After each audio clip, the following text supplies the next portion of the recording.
Eragile gehiagok bat egin dute bihar Bilboko kaleetan 155 artikuluaren aurka deitutako mobilizazioarekin. Besteak beste Podemos alduk, Ezker Anitzak, Ernaik, Bilgune Feministak edo independentistak sareak hauek guztiak zerrenda luze baten baitan eta asteartean mobilizazioa aurkeztu zutenekin bat eginez. Espainiar estatuak sedukzioari uko egin diola eta Turkiarrerako demokrazia instalatu nahi duela. Katalunian gertatutakoa aurrikari moduan kokatuz eta egoeraren larritasunaz ohartarazita bihar Bilboko kaleak betetzearen garrantzia azpimarratu dute Amaia Muñoak eta Arnaldo Otegik. Espainiako estatuak uko egin dio herriak eta herritarrak seduzitzeari eta indarra baino ez zaio geratzen. Atzo goberneko kideen espetxeratzearekin ondo baino beto ikusi zen bezala.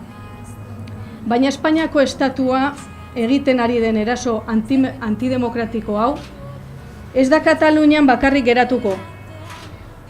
PP-ren ordezkari politiko batek baino gehiagok adierazi duen bezala, demokrazia eta erabakitzeko eskubidea praktikan jarriko duten ororen kontra egingo dute. Estatuaren mezua oso argia da. Daukazuenarekin konforma zaitezte. Bestela autogobernu murrizketa edota espetxea ezagutuko dituzue. Argi hitz egin dezagun. Turkiarrerako demokrazia ezartzen ari dira Espainian. Eta geratzeko etorri da. Horixe da hain justu 155. artikuluaren helburuetako bat.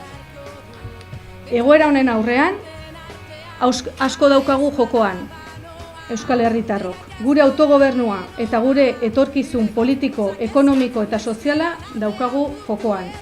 Egoera larria da, Espainiako estatuak erabaki duelako inboluzio antidemokratiko honekin jarraitzea.